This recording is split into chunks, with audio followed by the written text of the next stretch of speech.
the one thing that you always look at when a team like Orlando Pirates is losing, when last did they score goals? You know what I mean? Now they've gone 2 games without scoring a single goal, which is very bad because they failed to score against Richards Bay FC, they failed to score against TS Galaxy, and now they're going to SuperSport United. Bear in mind, they still have Sundowns in the Nedbank Cup final.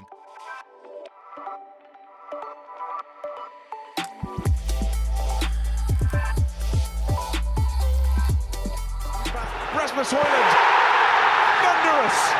It's an absolute net buster.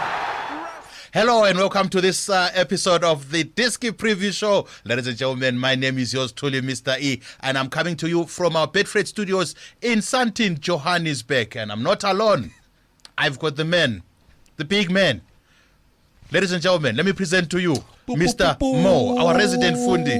How are you, Mr. E? I'm fine, thank you, man. It's been a while. I've given you some love. Yeah, man. I think it's a week. No, it's a week, but it sounds like, feels like it's been a year. We're back this time. It's all local football. Straight up. It's DSTV Premiership. It's CAF Champions League. And I'm very excited today because we want to be touching the crust. And the league is coming to a close. The CAF Champions League is in the final. So there's a lot for us to cover and a lot for us to let you know about what's coming up. Don't forget, if you go and register at betfred.co.za after watching this clip, take the promo code DISKI50 with you and input that promo code into your registration process, and we have some goodies in store for you. So make sure to use the promo code DISKI50. Now let's talk about what matches we're going to be talking about today. Obviously, champions. How do you describe them? Champions, top of the league.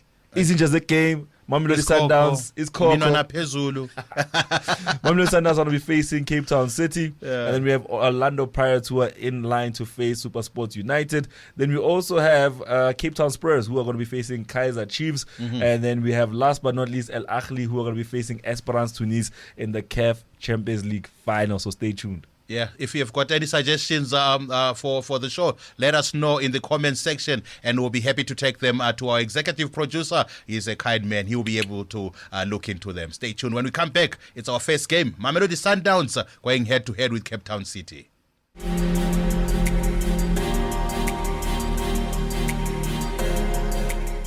The curtains are coming down in the DSTV Premiership, and it's jostle for positions as Mamelodi Sundowns has already taken, I think it's a jostle for the other teams, not Mamelodi Sundowns. They've already picked up the championship. They will be handed over the trophy when they go head-to-head with Cape Town City. And it's tight at the top. Position number 2, position number 3, top 4, top 8, and the relegation zone. It's hitting up there. More Mamelodi Sundowns, not yet beaten. Until, this is the last game. Do you think Cape Town City will be able to hand them a defeat? No. Most unlikely. My answer is no. My answer is unlikely. Not unlikely. But at the same time, the objective of keeping less than 10 goals conceded this season has now gone out the window. Yeah. They conceded a goal against TS Galaxy. The 10th goal. The 10th goal. And they managed to end the game 1-1. But against the Cape Town City that has, in recent time, found form again. Don't forget, they were sitting second when we came into the 2024. And then they went on a run of, defeats, losses, draws. Yeah. I think they became the draw specialists in 2024. Yeah. And when you see the last 3 matches, they have 2 wins out of their last 3, which means that they're on their way back. But I doubt they'll be able to do what they did to Richards Bay FC to Mamelodi Sundowns. Yeah. It's a big doubt. It's a big doubt. But maybe Cape Town City, they'll get motivation from what TS Galaxy did. I think at one point I was scared that run of no losses was going to come to an end after Umvelase. I think he was very good. He was instrumental in plotting the downfall of Mamelodi Sundowns. But the game ended as a 1-all draw. Well, the thing is, we spoke about, or I spoke about a player called Spiwe Mahlangu, who's very dangerous. Yeah. I mean, the last 3 games before this one, he had 4 goals in the back of the net in 3 matches, 2 of them coming against Kaizer Chiefs. Yeah. So he's been very instrumental in the later part of the season, because don't forget, he's only scored 8 goals this season, but 4 of them came in the last 3 matches. So he's found a new rich vein of form. Yeah. So I don't know if he's motivated by maybe the end of the season coming up and knowing that if he shines right now, the possibility of him moving on to a bigger club is there. Yeah. But also the lack of game time from Semir Nokovic has also made space for a lot of players to come in. Umachola being one player who benefited the most from that situation. So a player like Spiwe Mahlangu is very confident. He's daring. Very daring. I mean, who cuts across on the edge of the box against Mamelodi Sundowns and takes a shot? And takes a shot. It's not just everyone, but he did it. And look, he's managed to get himself on the score sheet in those 3 matches. He couldn't do it in this one, but he was one of the players I identified, thinking to myself that he's going to be very pivotal. And again, very dangerous source in terms of creating goals. He couldn't play the full 90. He was actually substituted for Umang. I'm not sure if I'm going to pronounce the name correctly. But Orabet. Oh, okay. Yeah. You think I was thinking Sebelebel. No, not Sebelebel. I was thinking Sebelebel. Yeah, but he was substituted and he was not able to get the goal that I thought he could get. But Mamelodi Sundowns again, that back four. I mean, Ronan Williams. When I saw that, when I was watching that game there, I don't know, maybe it was the game plan of TS Galaxy to try and find an outlet through Ulibusa, because most of the time they were going. Yes, they wanted him. I mean, yeah. Could it be maybe the weakest link in that big four? I mean, Lebusa has not been one of the main players, especially after Sundowns were announced as champions, because that back three has been changing a lot. So they must have thought that he's a little bit rusty. He's not at the top of his game. It's the end of the season. He's tight legs. I mean, there's a lot of things that could have pushed the manager to go for him. But if you look at the other 2 players in that back three, you're looking at Rivaldo Kutia, who was sitting right in the middle of it. You definitely don't want to try to go through him, especially when you think of the support he has through the middle with Elende there as well. Obrim Diba on the left-hand side. So maybe they were looking at the Obrim Diba and Lebusa combination as a weak point, a place where they could fracture and actually get the goals that they needed. But at the end of the day, they couldn't get more than 1 goal. So they did get a goal, but it was not enough. I think they were quite wasteful there. I think they had a lot of chances. I think the Mamelodi Sundowns fans were on the edge of were sitting on the edge of their seats the whole entire 90 minutes. Well, Mr. E, they had 2 big chances and scored 1, while Sundowns had 1 big chance and scored 1 goal. It's 100% the main thing is that 70% of the ball was in Sundowns' possession, while the other 30% was sitting with TS Galaxy. So when you're playing counter-attacking football, you're definitely going to waste a lot of chances. You create a lot of chances, but you're going to waste a lot of them. Wasteful up front. Total shots, I mean, you have to look at TS Galaxy. They only had 10 total shots at goal, and only 10 total shots at goal, and only a few of them were reaching the goalkeeper, with the goalkeeper making 2 saves. So most of them were definitely going to be off target. So when you're looking at it, for me personally, 6 shots at target that actually hit the target, I don't think they were actually going to score the goals because of the way they were creating the goals. When you have a team like Mamelodi Sundowns that walks the ball into the back of the net, when they have 10 opportunities at goal, it means they had good 10 opportunities at goal. But when you're playing counter-attacking football, like I said, that chance that Umahlangu got, where he cut across the box and he shot.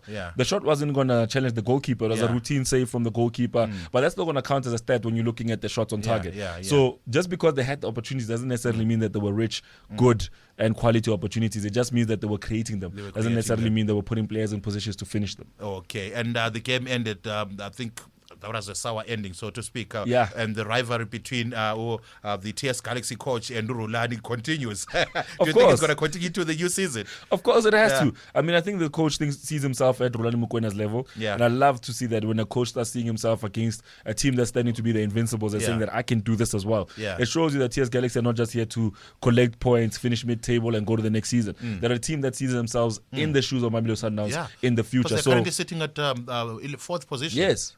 And it's not by mistake, it's by design. I mean, they've played a good season. They didn't get the results they needed earlier on in the season, but they've turned it on. The important thing is they've turned it on when it mattered most, and that's towards the end of the season. You look at the last 5 results, 4 draws, 1 win. It's not the most impressive run of results, but it tells you one thing about this team is that they have a vision for next year, and already they want to see how they go against the big boys. I thought they want to go against Mamelodi Sundowns and sit back. The season is over, but they're still playing like a team that has something to play for, which says a lot about them. I mean, one more game left for the season, and that game is going to be played against none other than Sundowns, like we're talking right now, when they finish the season. So they did know that this was going to be a big game.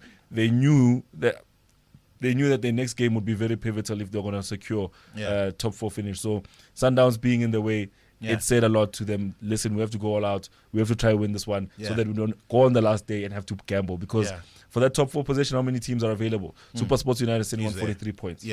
That's 1 point difference. Kukun is sitting on 42 points. You understand? So those 2 teams can still win the game. If they lost this game, they would have been sitting somewhere in the top 6. You understand? So it's a good result for them. The draw took them a long way. Yeah. And the win that they got in the game before this, I think they were playing against the Orlando Pirates. Yeah. That also has put them a long way closer to their objective. Yeah, they did claim this cup of Orlando Pirates. I think it was by 1-0. But, yes, clinical. Yeah. they say that's a professional score. That's a professional score. Yeah. 1-0, you keep a clean sheet. You're happy with your defense. You're happy with your attack. You pick up your 3 points. 100%. You go. Yeah. Okay. That's great stuff from you, Mo. Now let's quickly get into the predictions of this game. I know you think Mamelodi Sundowns is going to walk away victorious on this one here, but can you please confirm that? I think last time around I made a mistake of saying Sundowns was going to beat TS Galaxy. Yeah. Now they play against the Cape Town City that has seen dire times in terms of 2024. I think Mamelodi Sundowns are going to cap their last game with a win.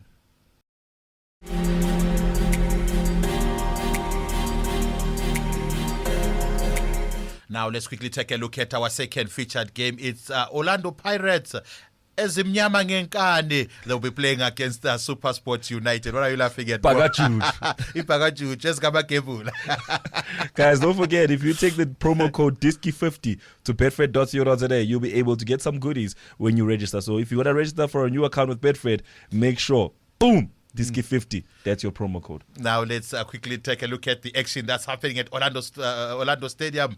Mo, Amapagachuchu, they will be welcoming Amatanzanza Pitori, and I think this one is a big fight for them as they try and cement their position, or rather try and get to position number 2, which is a CAF Championship, CAF Championship position, and try and go above Stellenbosch.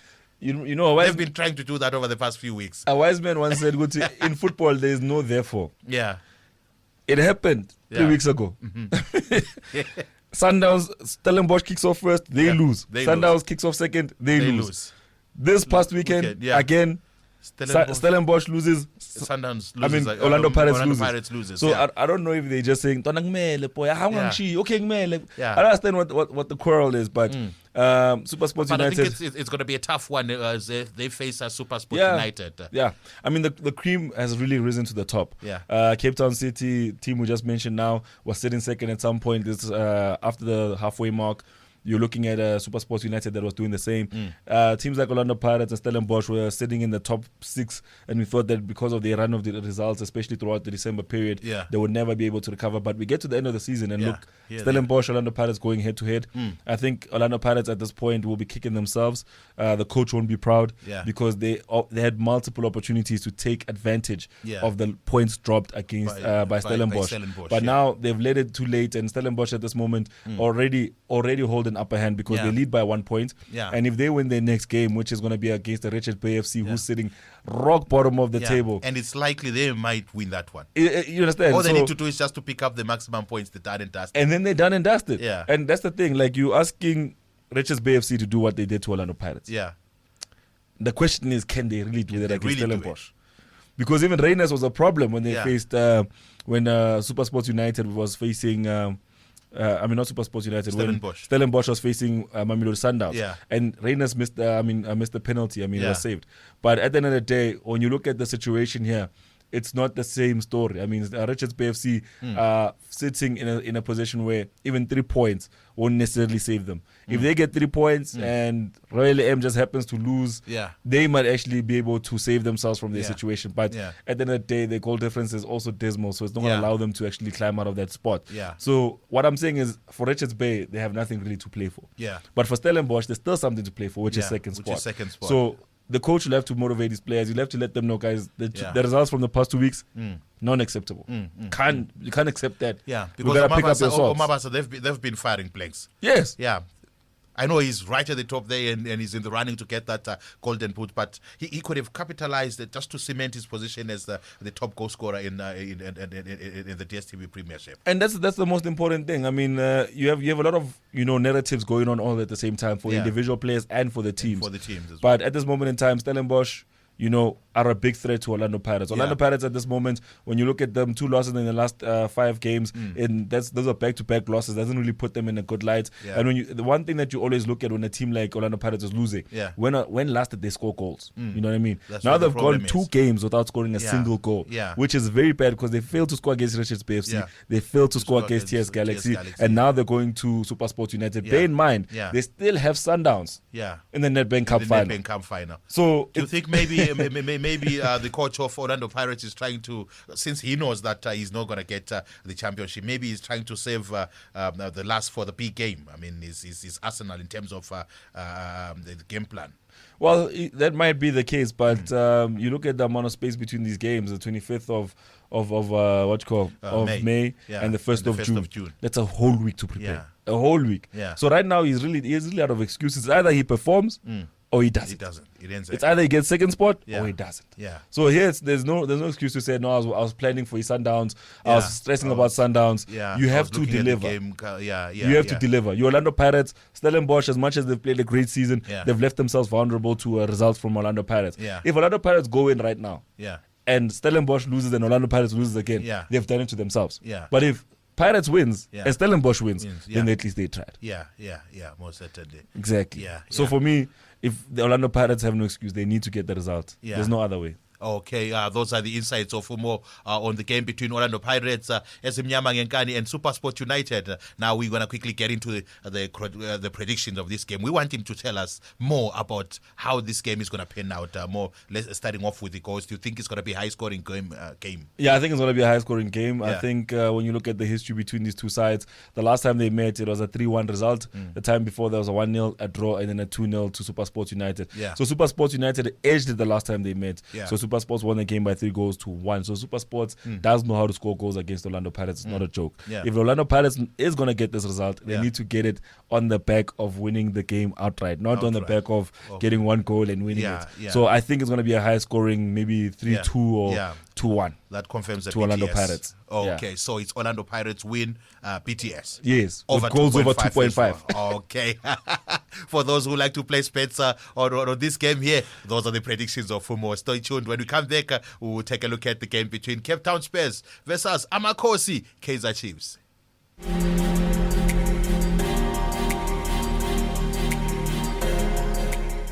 You are still watching the Diski preview show as we take a look at the epic battles that will be happening over the weekend as we now take a look at the Cape Town Spurs versus Kaizer Chiefs match. It's going to be a big one for Kaizer Chiefs as they try and hold on to that position 8 spot in the DSTV Premiership, while Cape Town Spurs already relegated. We all saw that coming. Yeah, that one we saw that coming. It makes me wonder a lot of things because it makes me feel like it's not necessarily an on the pitch issue. I think it was an off the pitch issue. There's a lot happening behind the scenes. And that's the one thing about South African football that we've not been able to outgrow. We saw that Swallows, I think it was the season before, last season. And now we're seeing it at Cape Town Spurs. And look, for Cape Town Spurs to have come as far as they've come after having lost that name Ajax, and moving on to saying, okay, now we're Cape Town Spurs. We're rebuilding with a new club. This can be seen as somewhat of a disappointing season, but they're still on a journey going somewhere. But on the other side, it just makes me feel like there's something off the pitch that drove them into this. Because for the last 5 games, 2 wins in the last 5, and then 2 draws, 1 loss. Where does that team come from? They left it a little bit too late. Where did they come from? And one of the punters, not the punters, one of the pundits said something so special that made me start. It made me start thinking. I was like, maybe he's right. He's like, all of a sudden these players are starting to score goals. So now the prospect of maybe moving on to bigger clubs might actually be dawning on these players that you know what, maybe I need to play for myself now. I need to get goals of the club. You understand? So let me showcase my talent. The club is going down, but doesn't necessarily mean that I need to go down with it. As well, So a lot of players will be looking at a Sundowns to sign them, a Stellenbosch to sign them.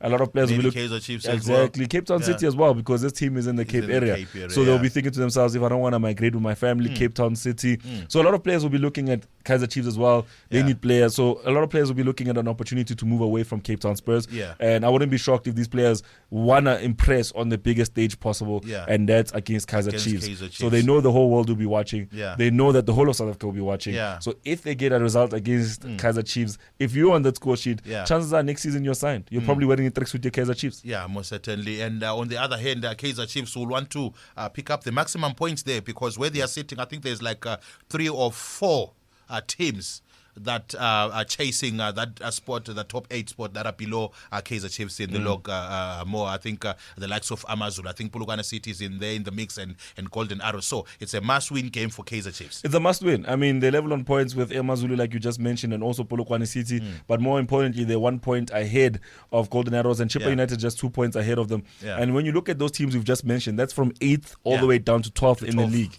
So a loss for Kaizer Chiefs, a win for Amazulu, Polokwane, and Golden Arrows could see Chiefs drop down to the 11th position. So Kaizer Chiefs will have to go into this game with a little bit of a pragmatic approach. I thought at this moment in time when they face Polokwane, because in my mind, Polokwane as a team were in a position to take advantage of Kaizer Chiefs. And it was the last home game for Kaizer Chiefs.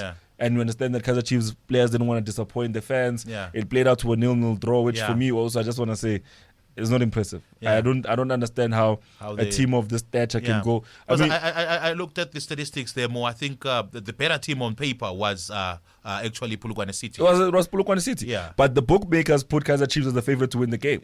So there's a little bit of a discrepancy there that you could have taken advantage of. But more importantly, the last time Kaizer Chiefs were able to pick up a result was against SuperSport United all the way back in April of this year. So they won in April. Since then, they lost 5-1 to Mamelodi Sundowns. They drew 2-2 with TS Galaxy. They drew 1-1 with Amazulu. They drew 0-0 with Polokwane City. So you're looking, it's almost like they're counting down. 3, 2, 1, 0. So at the end of the day, Kaizer Chiefs, I mean, the biggest thing about Kaizer Chiefs at this moment is, ironically, Kune was saying goodbye to the club. And not goodbye, but they were celebrating his 25-year service. Yes, 25 years of service. Yes. But at the same time, you look at the position he's left his club in. I mean, you're a world-class goalkeeper.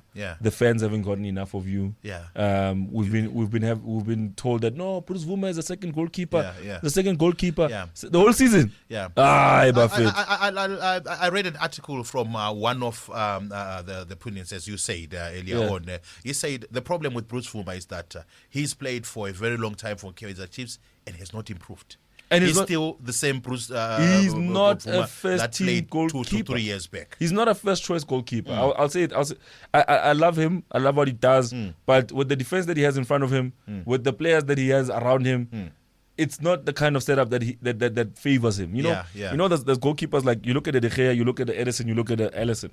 Those are 3 different keepers that don't do the same thing. One can play on the ball with his legs. One can save. Players have different characteristics.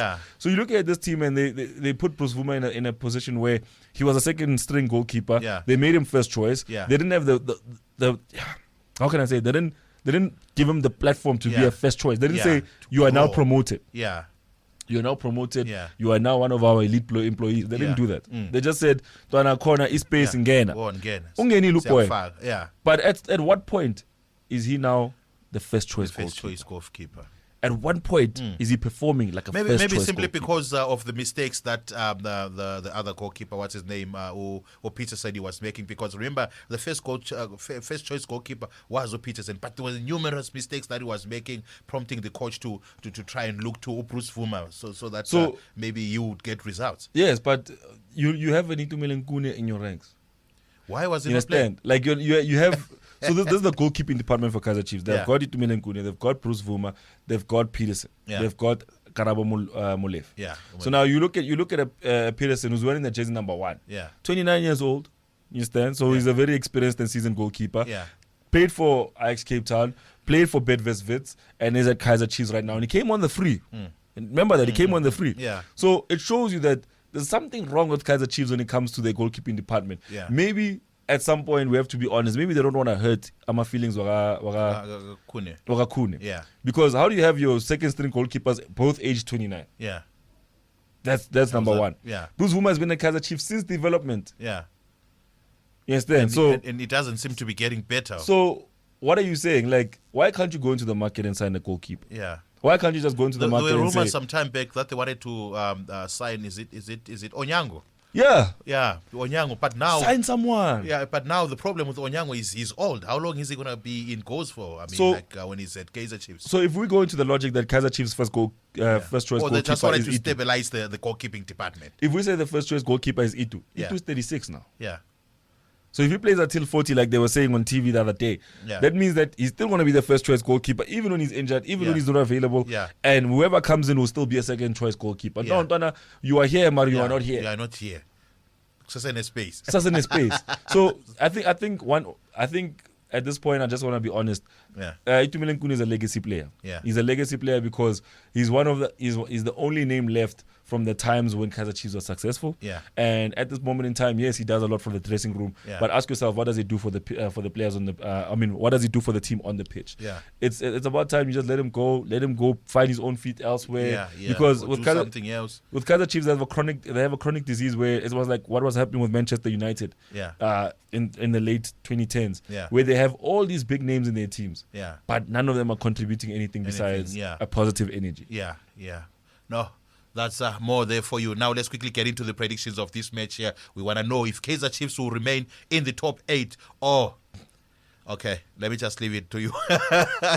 What's your prediction between Cape Town Spurs and Kaizer Chiefs? I don't want to say something that's going to upset the Amakosi faithfuls. No, Kaizer Chiefs will qualify for top 8, Mr. E. Yeah. By fire, by force. Yeah. We can't say they won't because we know how Kaizer Chiefs operates. Yeah. So they will qualify for top 8.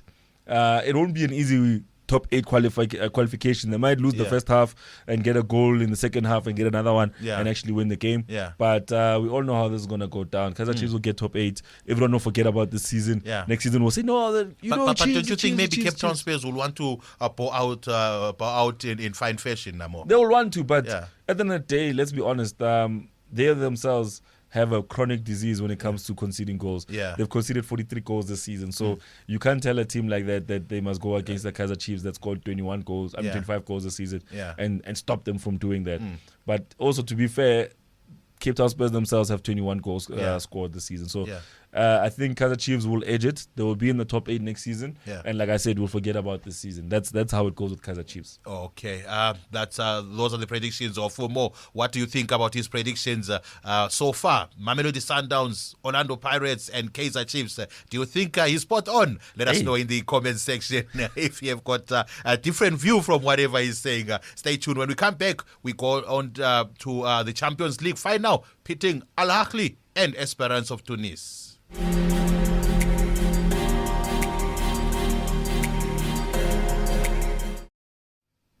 We are still with Mr. E and Mr. Mo as we take a look at the last featured game in the Champions League. It's the final, the second leg. Ahly will be playing against Esperance to this.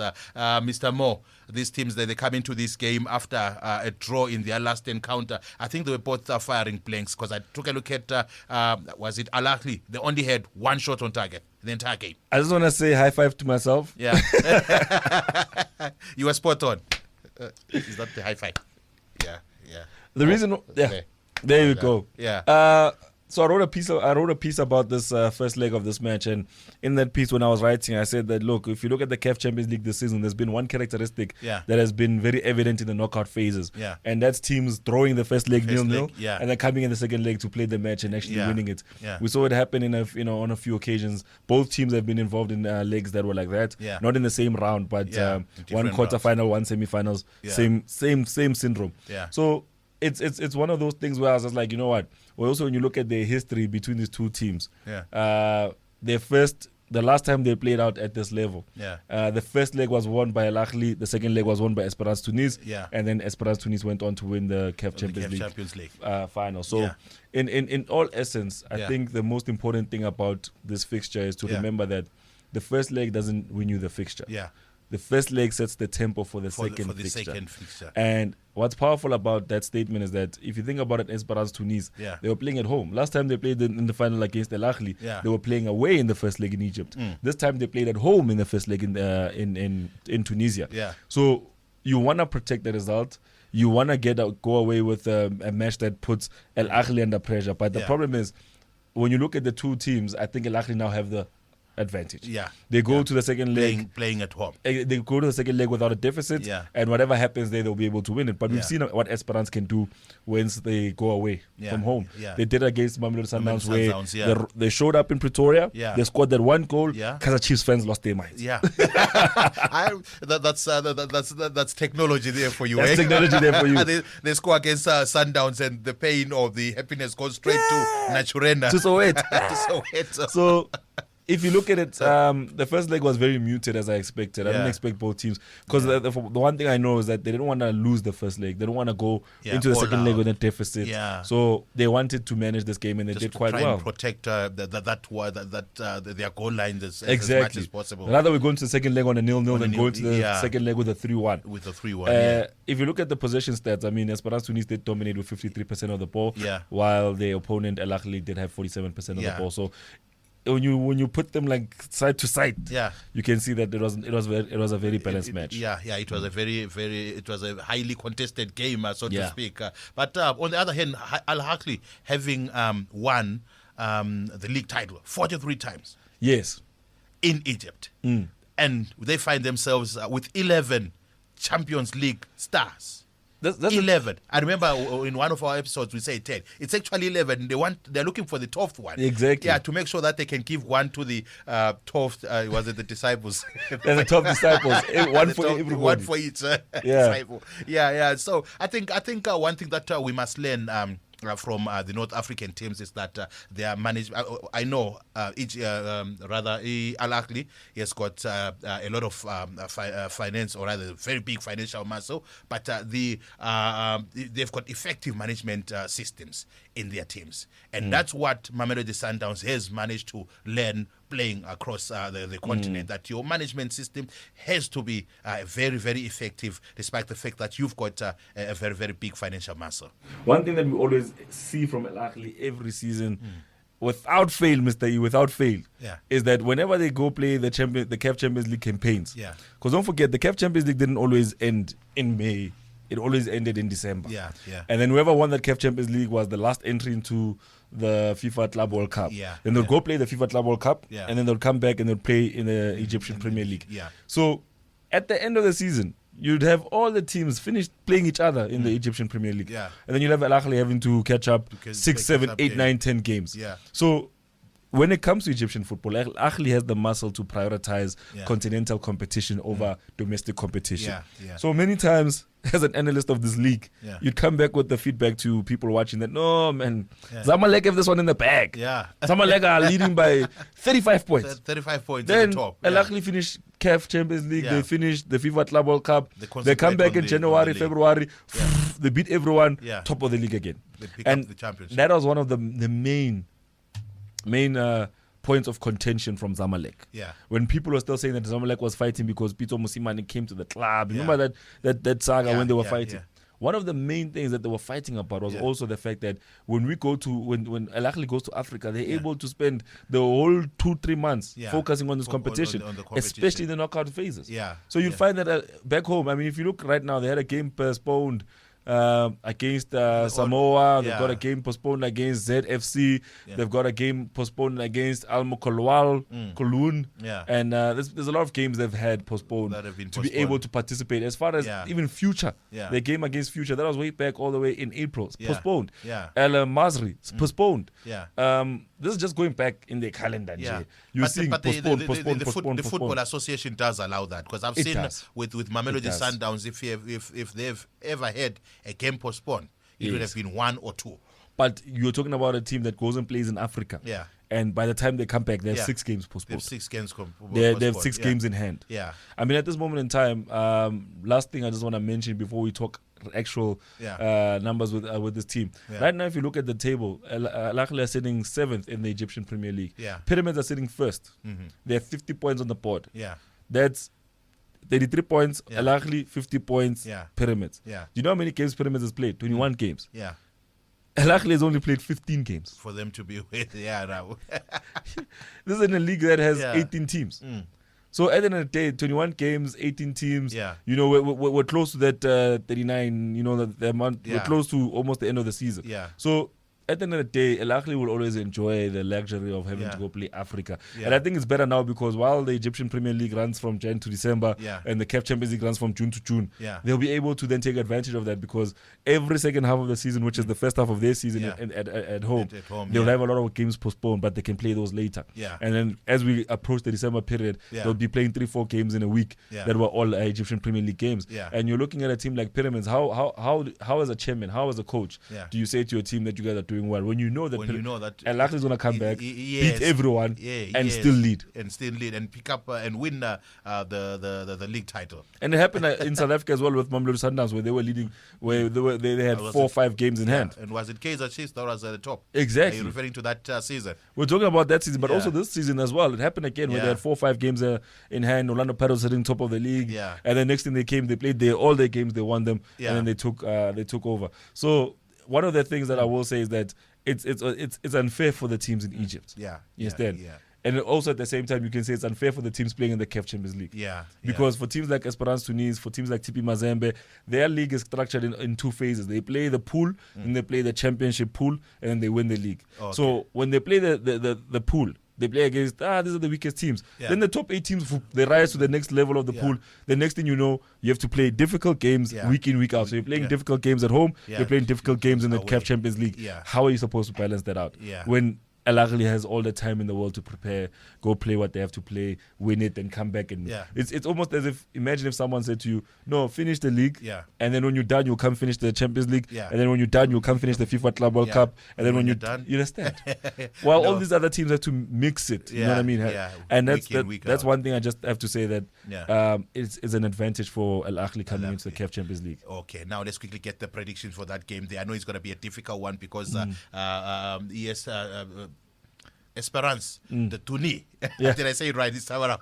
You're close. It's not. It won't be a pushover. They will also want to pick up that title then and stop Al Ahly from getting the top star. I genuinely think that Esperance Tunis are taking this one. Okay. I think. Is it going to be within the 90? Yeah, I think within the 90. Remember, Esperance Tunis is the away team. They'll be going to Cairo. I think they'll take it in Cairo, and the reason why I say I think they'll take it in Cairo is that they showed such great game management against the Mamelodi Sundowns. They kept it compact. They kept it high line. They kept Sundowns so far away from their goal that Sundowns didn't actually get good sight of the goalkeeper. Till this day, you know, the Pirashal leaders of this world can't tell you how that goalkeeper looks like. But at the same time, I'll just have to give it to them and say they're going to win it. It's going to be an Esperance Tunis win. Okay, with that said and done, let's quickly get into, let's recap on today's games that we are speaking about. Starting off with the one that's going to take place in Pretoria, where Mamelodi Sundowns will be hosting Cape Town City. What was your prediction there? Sundowns, away win. Okay, Amapagania, they will be going head-to-head with Amazanzanza Pitori. I will have to say Orlando Pirates. The already relegated Cape Town Spurs. Will that be the kick of the Tigers? The last kick of the Dinos. Then we're playing against the Kaizer Chiefs. I'll give it to Kaizer Chiefs. Okay, that means Kaizer Chiefs is going to qualify top 8 into that top 8 come end of the season. And the last one that we're just talking about, Al Ahly, they'll be playing against Esperance Tunis. Esperance Tunis for the championship. Okay, those are the predictions of Mr. Mo. What do you think about these predictions? Do you think he's spot on, especially on the game between Al Ahly and Esperance? He's saying Esperance, the away team, is going to walk away victorious and another star. Thank you very much for watching this episode of the Diski Preview Show. Signing off is yours truly, Mr. E.